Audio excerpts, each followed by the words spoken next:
Hola, ¿cómo están? Les saludo a la distancia el pastor Juan Carlos Amaya una vez más. Para todos aquellos que me están escuchando, sé que este video va a llegar a muchos lugares. ¿Sí? Este es un video especial. Dios me ha dado la palabra que tengo que ministrar en este video, en este material. Y hay personas que me están mirando, que me conocen, otros me han conocido años atrás, otros son nuestra iglesia, otros no me conocen, otros se preguntarán quién soy, quién es este hombre. Soy el pastor Juan Carlos Amaya de la iglesia Palabra y Poder en la ciudad de Otavalo, con sedes en Otavalo. Y estos días, antes de que venga la cuarentena o se establezca la cuarentena aquí en la ciudad de Otavalo, el Señor me ha estado inquietando en algunas cosas porque ya las noticias se estaban leyendo acerca de lo que estaba pasando a nivel mundial, acerca del coronavirus. Y bueno, conforme ha ido pasando el tiempo, esto sucedió el 14 de marzo, cuando nosotros empezamos a ya recibir la noticia. El 15 ya se dio la orden del gobierno de que ya no se podían hacer reuniones en las congregaciones, que los que iban a hacer reuniones tenían que transmitirlos por algún medio, así que nosotros nunca habíamos creado esto de YouTube. De hecho, estamos grabando con una cámara muy sencilla, con un celular muy sencillo, una consola muy pequeña, una Lacton que teníamos y bueno, con herramientas que no son sofisticadas como para hacer una grabación por YouTube. Tengo un colaborador mío de la iglesia que nos ayuda a hacer estas grabaciones. Y bueno, el fin ha sido llevar este mensaje. Primeramente lo estuve llevando para la iglesia, pero el día de ayer y antes de ayer comencé a entender cosas que no había entendido acerca de esto que vamos a hablar en este día. Y quiero llevarlo a todos lados. Si usted es una persona que está escuchando este mensaje, es cristiano y usted dice esto me impactó a mi vida, mándeselo a otra persona que sea creyente, mándeselo a gente que tenga algún tipo de conocimiento de Dios. Primeramente quiero expresarle, según el libro de Corintios, hay tres tipos de personas. Hay las personas naturales, hay las personas espirituales y hay los cristianos carnales, ¿sí? ¿Quién es una persona natural? Es una persona que no tiene ningún conocimiento de Dios. Primera de Corintios capítulo 2 dice, pero el hombre natural no percibe las cosas del Espíritu de Dios porque para él son locura y no las puede entender porque se han de discernir espiritualmente. Aquí está hablando de una persona en un estado natural, alguien que no ha tenido un nuevo nacimiento, alguien que nunca creyó en Jesús como su Salvador. Él es una persona o ella es una persona natural, no tiene ningún tipo de entendimiento espiritual. Entonces, cuando hablamos de cosas espirituales, ellos no lo pueden entender. Ellos necesitan escuchar es el evangelio de la salvación, el evangelio de que Cristo murió en la cruz del Calvario. Pero este mensaje que yo estoy ahorita hablando no está dirigido a las personas naturales. Este mensaje que yo voy a hablar ahorita está dirigido a dos tipos de personas, a los cristianos espirituales y en especial a los cristianos carnales. ¿Quién es un cristiano espiritual? Dice más adelante, en cambio el espiritual juzga todas las cosas, pero él no es juzgado de nadie, ¿sí? El cristiano espiritual es alguien que tiene discernimiento y tiene el discernimiento activo, tiene el discernimiento, está consciente de lo que escucha a nivel espiritual y lo puede discernir, lo puede comer, lo puede masticar, ¿sí? Ese es un cristiano espiritual. Y los cristianos carnales, en cambio, son niños espirituales que todavía solamente necesitan leche, pero que ya pueden de alguna forma entender, ir comprendiendo los mensajes que estamos ministrando o que han escuchado alrededor del mundo, de la escritura, de predicadores. Entonces ellos ya pueden entender. Pero también otra parte de los cristianos carnales son los cristianos inmaduros o los cristianos que todavía tienen doble vida, aquellos que todavía viven una vida de pecado, una vida de injusticia, pero siguen yendo a una iglesia, siguen caminando.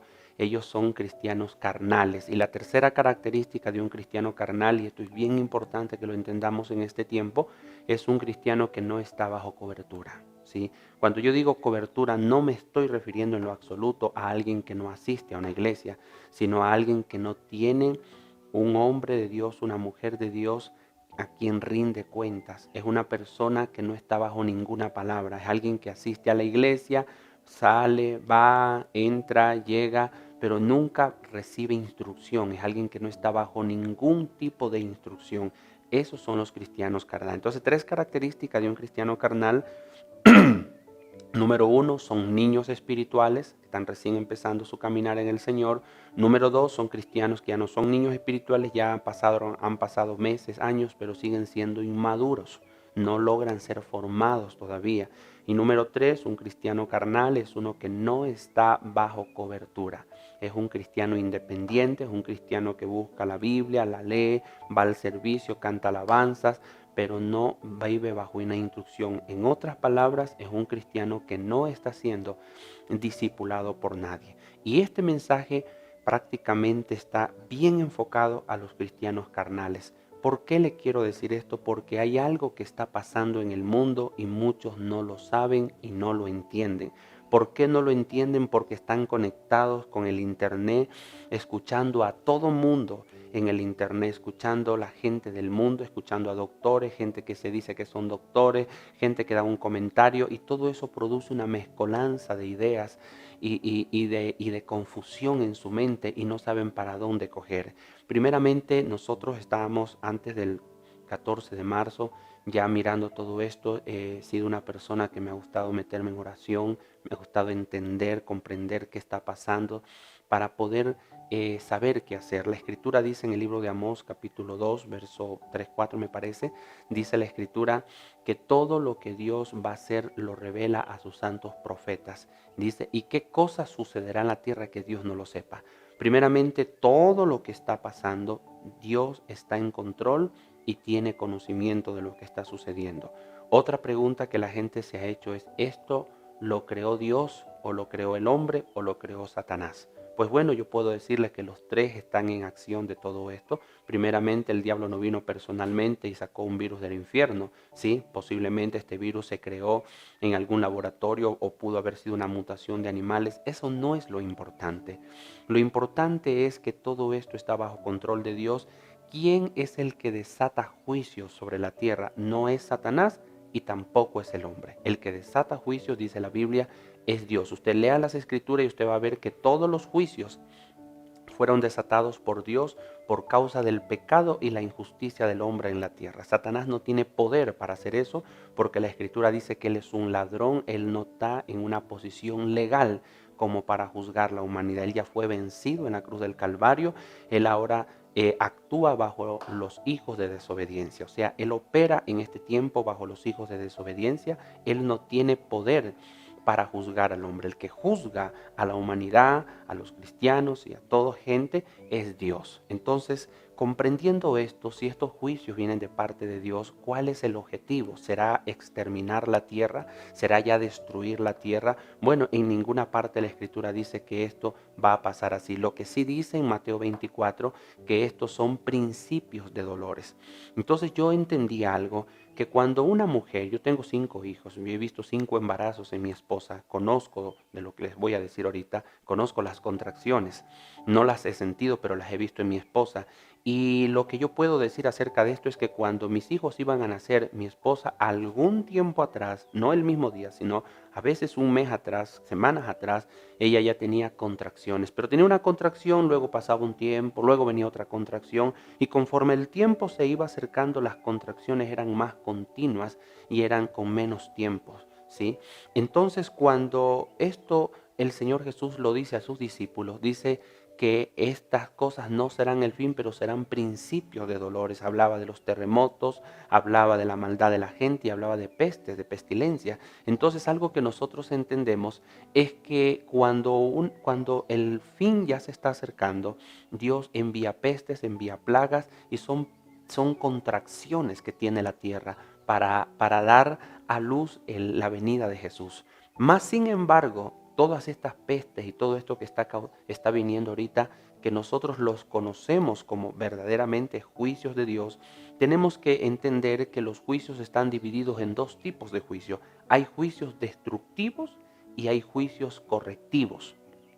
Cuando nosotros miramos el juicio del diluvio, no fue un juicio correctivo, fue un juicio destructivo, fue un juicio para destruir toda la humanidad y volver a crear una nueva humanidad a través de la vida de Noé y su familia.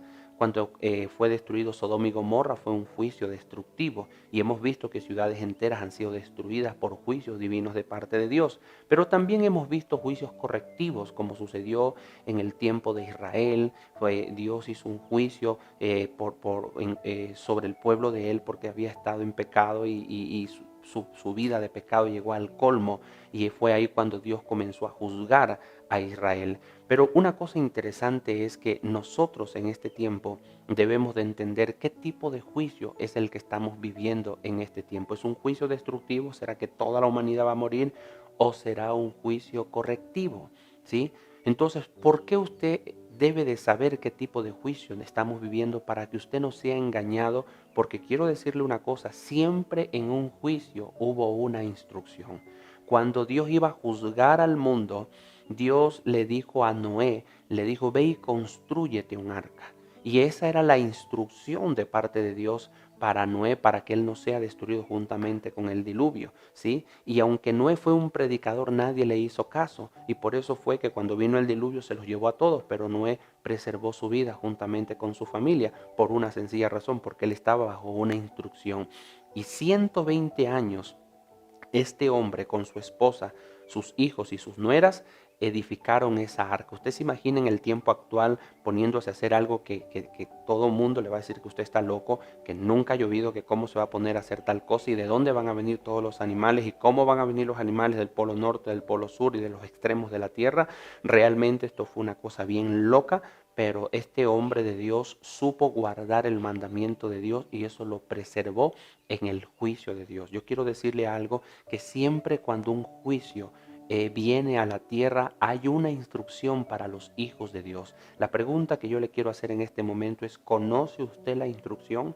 He escuchado actualmente en algunos predicadores que están hablando del Salmo 91 acerca de ampararme en ese salmo, como decir en una cueva, esconderme y ahí clamar a Dios por misericordia y ser guardado en este tiempo de la prueba, ser guardado en este tiempo. Y declaramos con mucha devoción el Salmo 99, que tú me librarás de la peste destructora, caerán 1000 a mi diestra y 10.000 a mi siniestra. Y todo eso es bueno y es real porque eso es bíblico, eso es una promesa de parte de Dios.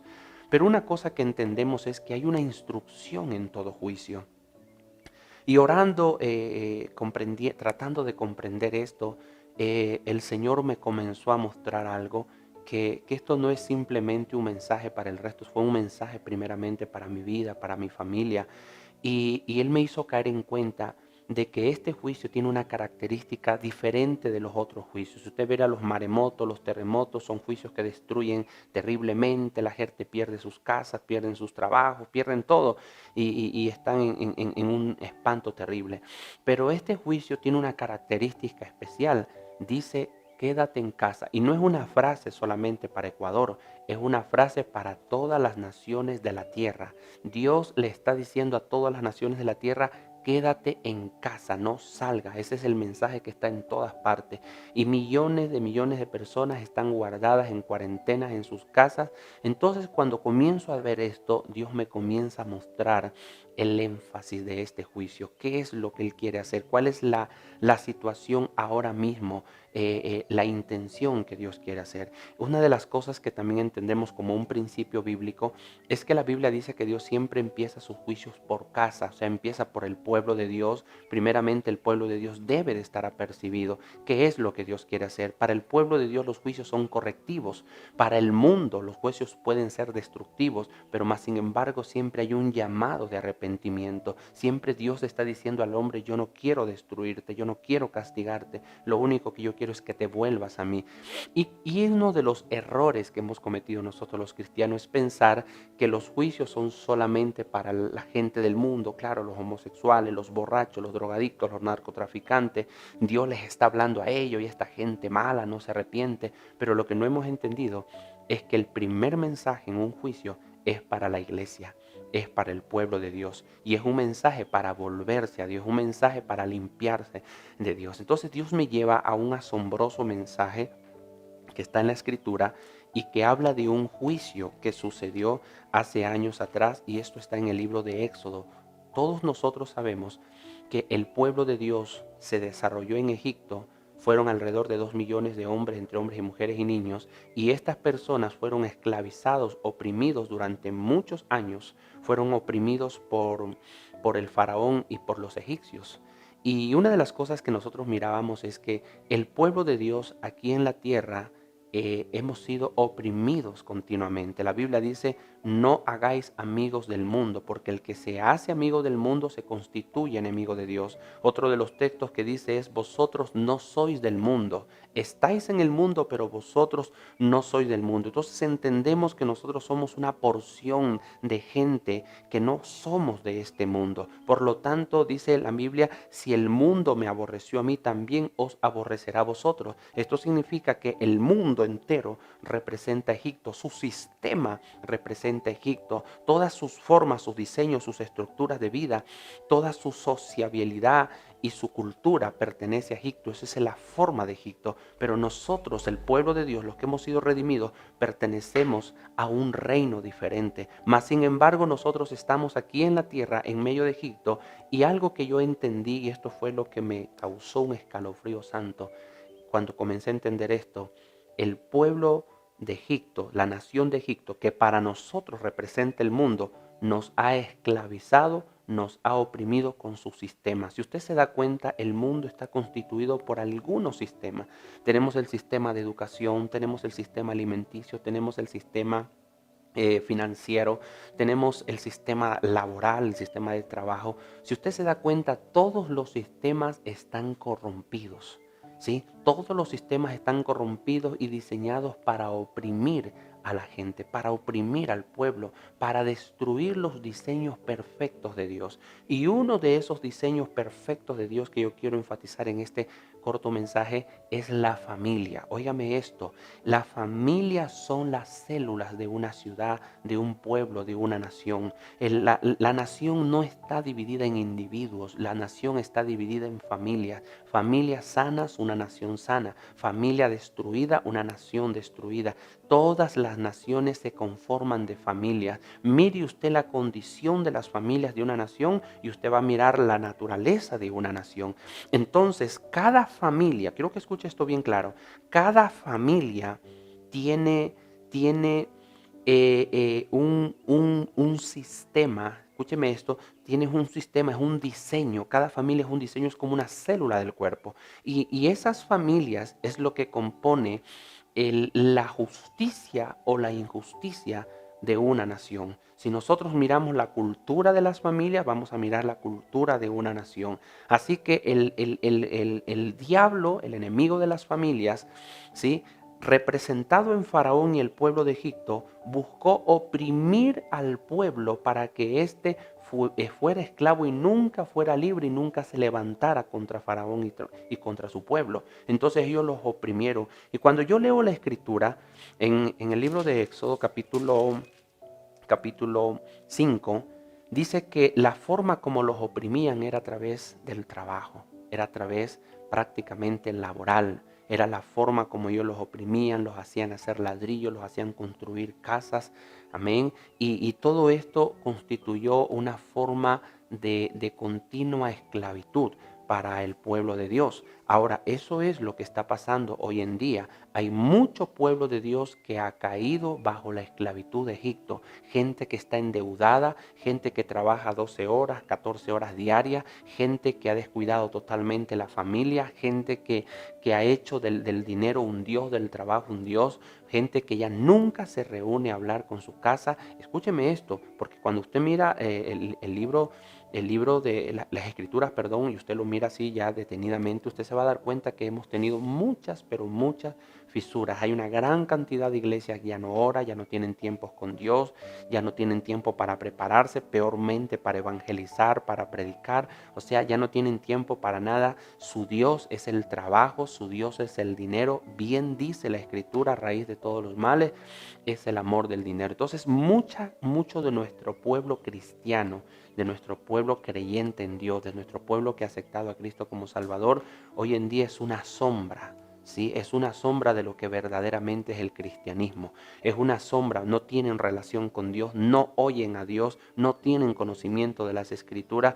se dejan llevar por cualquier doctrina por ahí que escuchan, van a la iglesia religiosamente igual que el católico, igual que el testigo, igual que todas las otras religiones, no comprenden los tiempos en los que estamos viviendo. Número dos, no se centran, no aprenden, no se deciden a estudiar, a prepararse, no tienen sabiduría, son gente carente de sabiduría, tienen un carácter totalmente natural, caído, salvaje, no son personas que han aprendido a dominar el carácter, no tienen dominio propio, no tienen amor, no tienen la naturaleza divina de Dios, ¿sí? Que dice la Biblia que es amor, paz, gozo, paciencia, templanza, benignidad. Son gente que son atraídas por pasiones, por ambiciones, por egoísmo. Entonces no hay tanta diferencia entre los del mundo y este tipo de cristianos. Entonces este juicio que está viniendo es primeramente para devolver a la vida a estas personas, a estas familias. Yo sé que ahorita mismo me están mirando personas que están en esa condición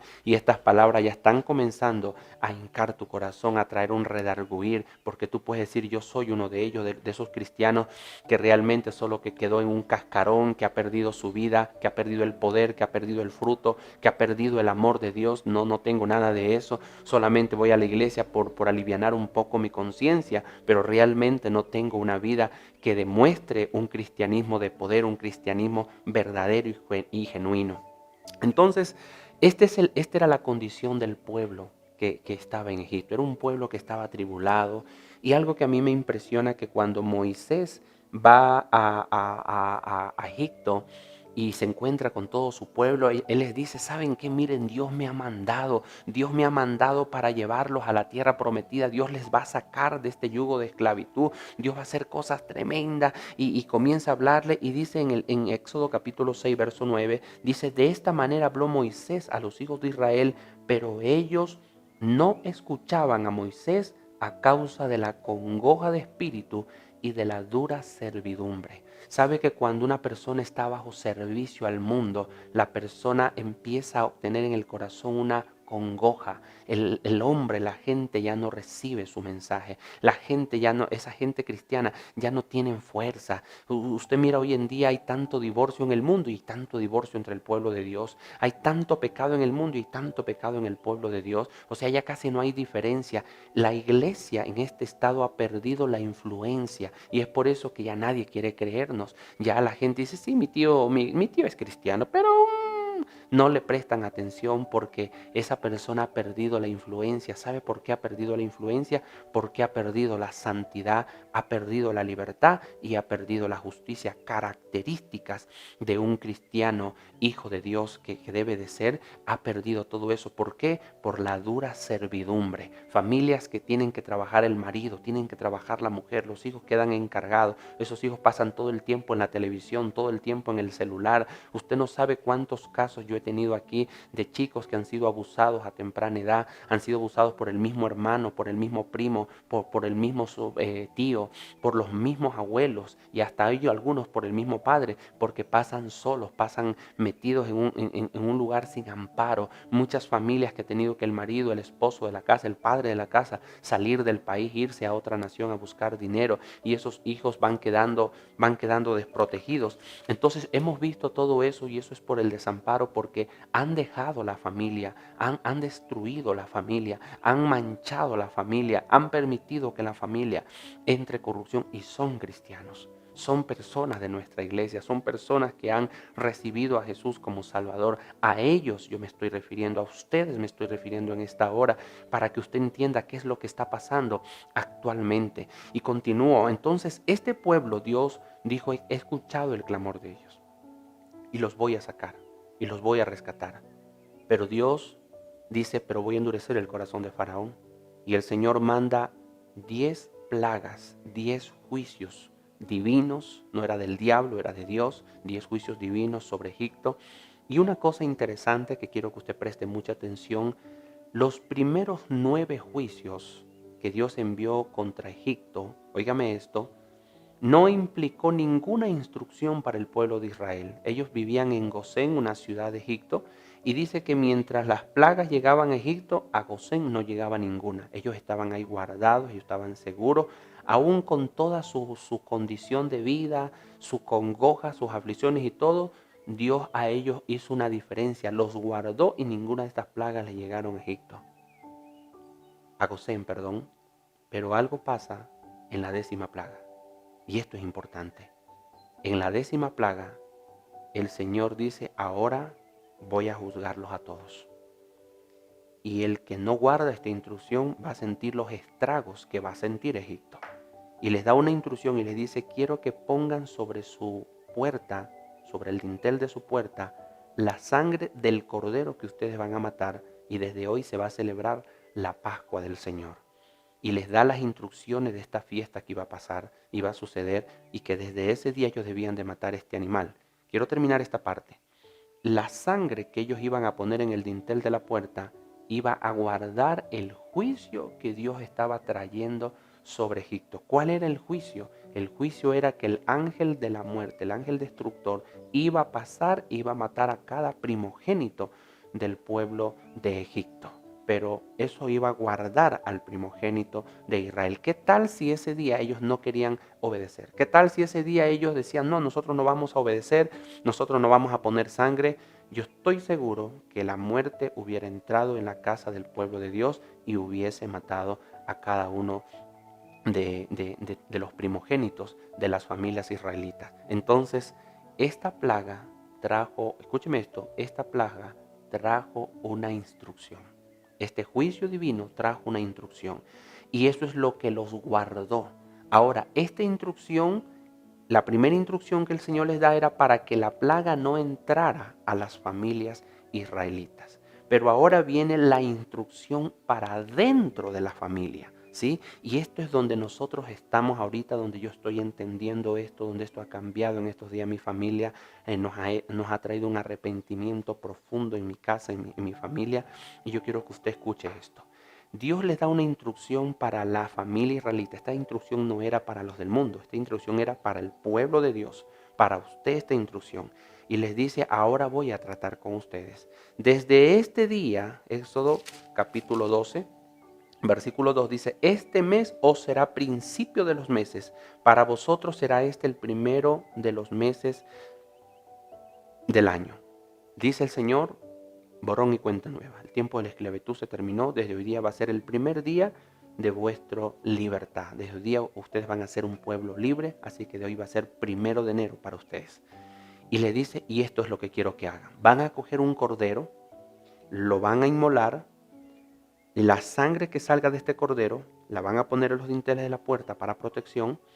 Y luego van a coger panes sin levadura. Oiga esto, panes sin levadura.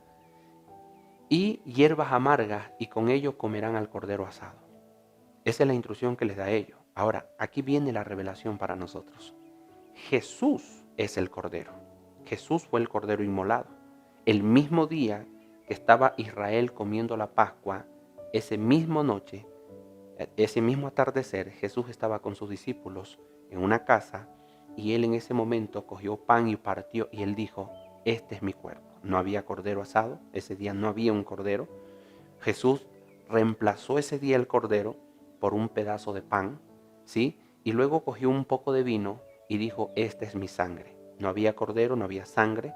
Entonces ese día hubo la transición de esta fiesta, de este rito que había sido durante todos los años, ahora se cambiaba y se tipificaba en Jesucristo, en su cuerpo y en su sangre. Y dice la Escritura que desde aquel entonces la iglesia primitiva lo comenzó a poner en práctica, ¿sí? Que nosotros le llamamos la Santa Cena, pero que originalmente esto se daba en las casas, no en las iglesias, sino en las casas. En las casas participaban de la Santa Cena, en los hogares participaban de la Santa Cena, porque ellos entendían que lo que estaban comiendo ya no era un cordero, no era una carne de un animal, era el cuerpo de Cristo Jesús y la sangre de Cristo Jesús. En Juan capítulo 6 usted va a leer todo lo que él dice.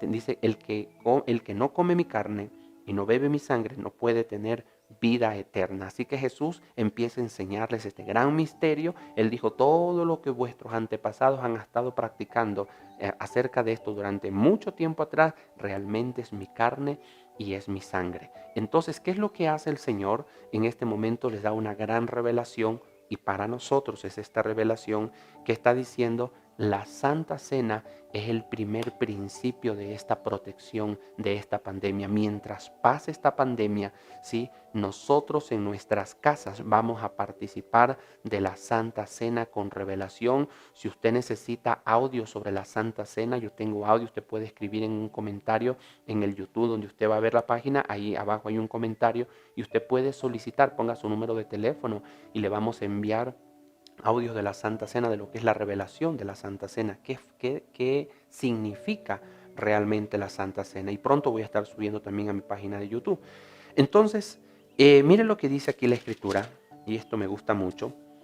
Dice, pero por 7 días no se hallará levadura en vuestras casas, porque cualquiera que comiere leudado, así extranjero como natural del país, será cortado de la congregación de Israel. Ninguna cosa leudada comeréis.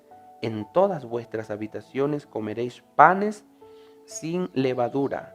Y Moisés convocó a todos los ancianos de Israel y les dijo: sacad y tomaos el cordero por vuestras familias y sacrificad la Pascua. Y tomad un hisopo y mojadlo en la sangre que estará en un lebrillo, y untad el dintel de 2 postes con la sangre que estará en el lebrillo, y ninguno de ustedes salga de las puertas de su casa hasta la mañana. Oiga, qué coincidencia esto con la ley que nos están dando ahorita: no salgamos de las casas. Entonces, este es un tiempo, quiero que escuches esto, este es un tiempo de consagración. Quizás alguno de ustedes como cristiano haya escuchado un poco de la Santa Cena, pero lo que usted no ha escuchado es la revelación que viene a continuación. Dice, no habrá levadura en vuestras casas durante estos 7 días de tiempo. Estos son 7 días de prueba, son 7 días que vamos a estar en la cuarentena. Estos 7 días dice, no habrá levadura en las casas, no se comerá pan con levadura. Y cuando yo miraba en la Escritura acerca de esta palabra levadura, me llevaba a 3 textos bíblicos. El primero está en Mateo 16:12 y dice, entonces entendieron que no les había dicho que se guardasen de la levadura del pan, sino de la doctrina de los fariseos y de los saduceos. Oiga esto, los fariseos representan la religiosidad, la falsificación de la doctrina del reino, de la palabra del reino. Eso representa a los fariseos. Ellos representan la ley, el legalismo, ¿sí? Y dice que esa era la doctrina de los fariseos, representaba la levadura. Lucas 12:1 dice, en esto, juntándose por millares la multitud, tanto que unos a otros se atropellaban, comenzó a decir a sus discípulos primeramente, guardaos de la levadura de los fariseos, que es la hipocresía. Oiga esto, la hipocresía y la religiosidad, que es una misma cosa, representa la levadura. ¿Qué es lo que hay que hacer en este tiempo de cuarentena?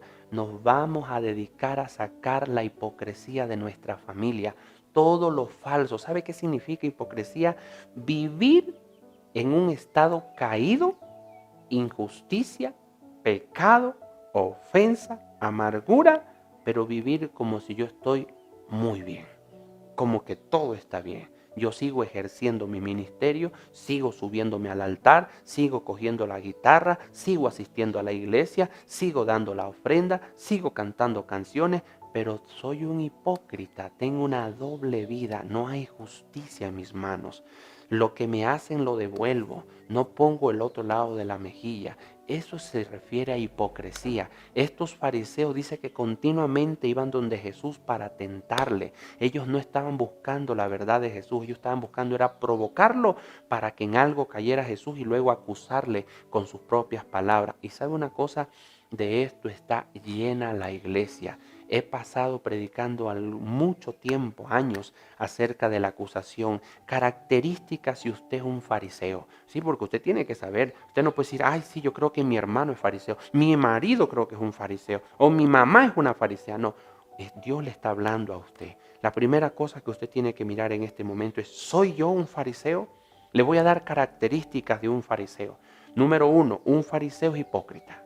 Como le decía recién, tiene doble vida, ¿sí? Número 2, un fariseo no oye la voz de Dios ni entiende los tiempos. Estaban nariz con Jesús y no lo conocieron, no reconocieron que Él era el enviado de Dios. De la misma forma, hoy en día yo veo que mucha gente se dedica a hablar mal de hombres de Dios, de hombres ungidos, y no entienden de quién están hablando mal. ¿Y por qué hablan mal? Porque el de acá habló mal, el de allá también habló mal, entonces yo también me uno y yo hablo mal. No entienden los tiempos, no oyen a Dios, no escuchan la voz de Dios, no la pueden percibir. Ellos dicen la voz de Dios es la Biblia. No, esto es lo que Dios dijo, es la palabra de Dios diciente, pero esto representa la ley de Dios. La voz de Dios es lo que tú escuchas en este momento, en el ahora, lo que el Espíritu te habla en el instante. Segunda característica. Tercera característica del fariseo es que no tiene fruto. Jesús los comparó con la higuera, ¿sí? La higuera estaba frondosa, llena de hojas verdes, estaba bonita, pero no tenía fruto. No hay fruto de amor, no hay fruto de paciencia, no hay fruto de paz, no hay fruto de gozo, no hay fruto de benignidad, de templanza, de mansedumbre, no hay fruto de fe. Todo el tiempo viven afanados, llenos de estrés, llenos. Esa es una persona farisea. Posiblemente usted es un fariseo y a usted Dios le está hablando en este momento que saque la hipocresía de su casa.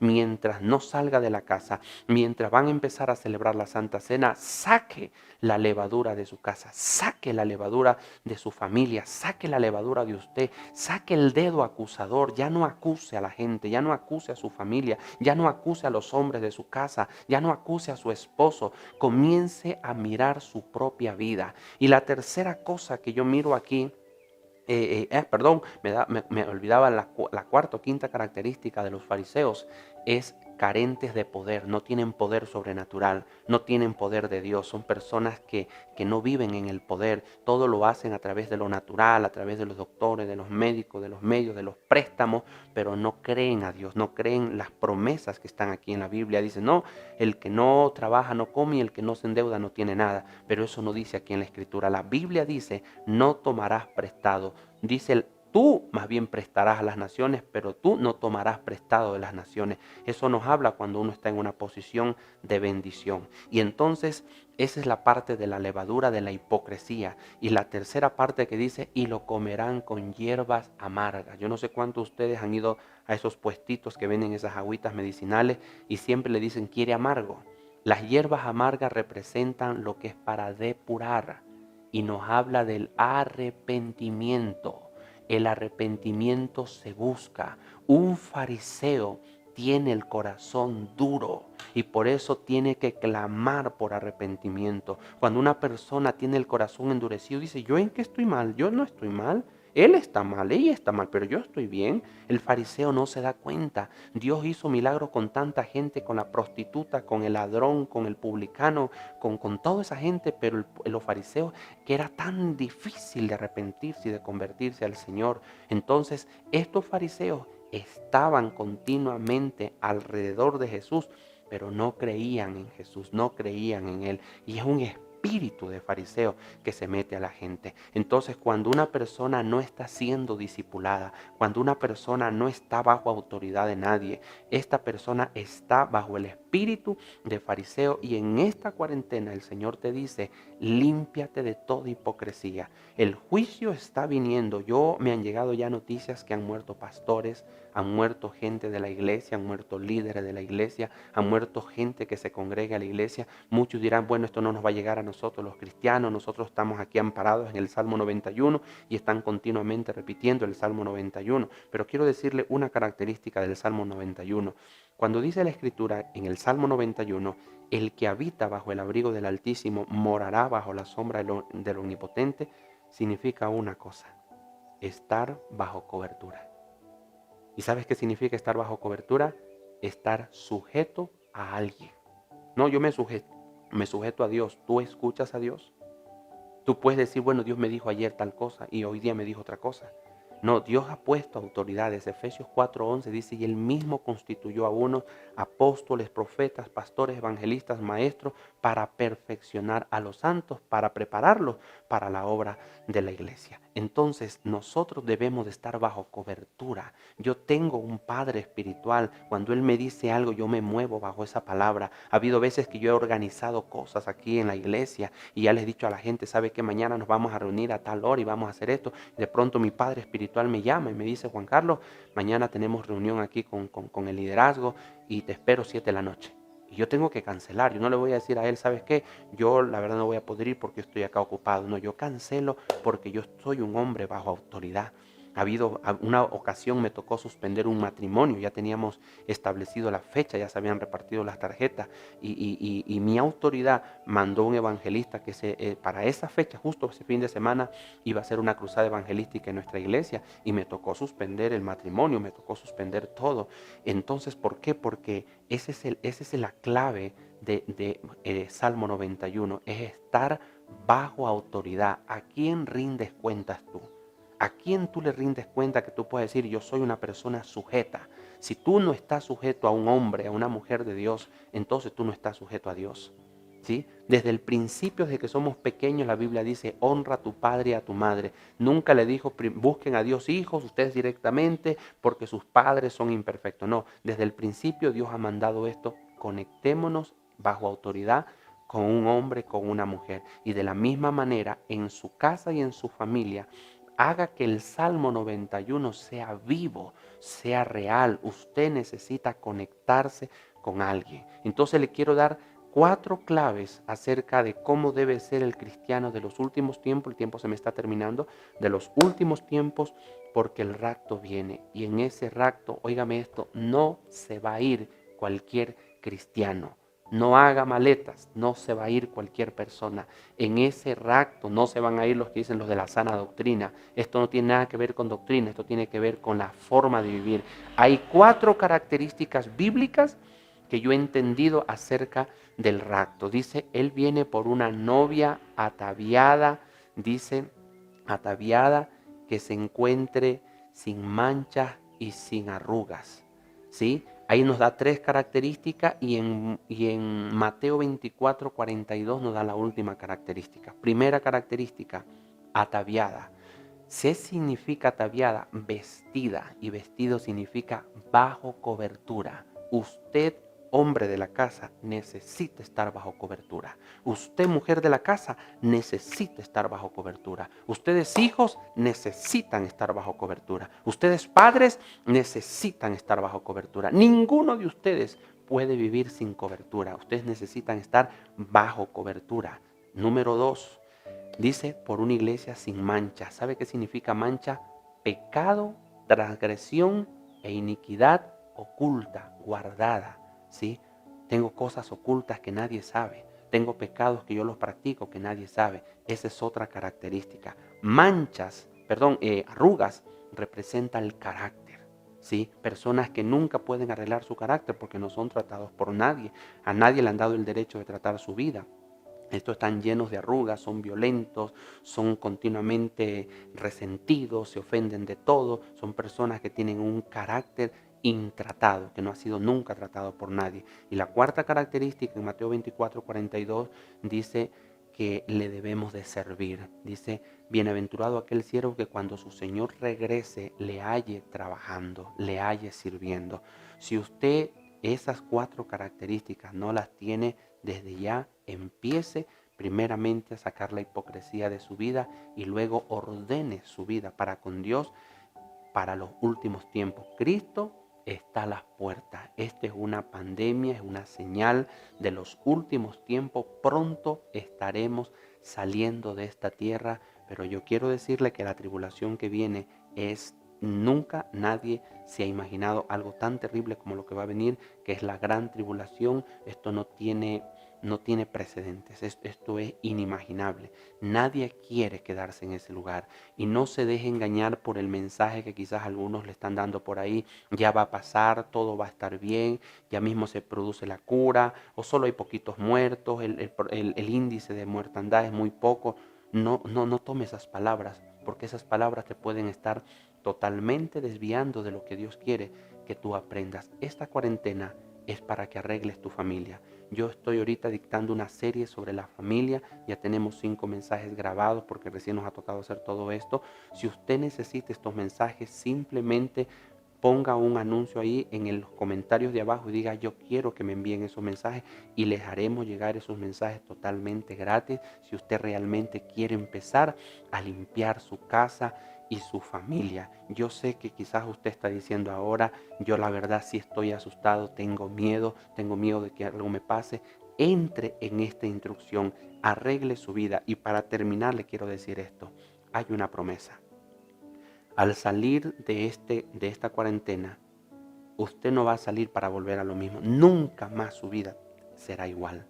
Usted va a salir de ahí consagrado, usted y su familia, para predicar el evangelio a todas las naciones, a todas las personas de su familia. Usted tiene que salir de ahí cambiado y transformado. Que Dios diga: valió la pena esta cuarentena en la familia Montalvo, en la familia López, en la familia qué sé yo, en la familia Ledesma, en la familia Isa, en la familia lo que sea. Valió la pena porque han salido cambiados y transformados de esta cuarentena. Esas son mis palabras. Hay mucho más por hablar, tenemos muchos mensajes, y también tenemos los mensajes de la Santa Cena, la revelación de la Santa Cena, para que usted practique esto. Simplemente solicítelo. Nosotros estamos ahorita dispuestos a trabajar en esto, enviarle todos nuestros materiales descritos a través de estos videos, porque queremos bendecir su vida y bendecir la vida de su familia. Quiero que me permita en este momento orar. El tiempo se me terminó. Gracias, Padre Celestial, por este mensaje. Declaro, Señor, que todos aquellos que lo están escuchando en este momento lo reciben, y lo reciben de buena gana, lo reciben de buena manera, y el temor de Dios cae en sus vidas ahora mismo, Señor. Te doy gracias por ello. Les bendigo, Señor, para que puedan, Padre, ahora tomar esta palabra, tomar este mensaje, Señor, y ellos lo comiencen a poner en práctica. Padre, promuévelos a preguntar, promuévelos a buscar con diligencia, que caiga un arrepentimiento como nunca antes había caído en sus corazones. En el nombre de Jesús, te doy gracias, Señor. Amén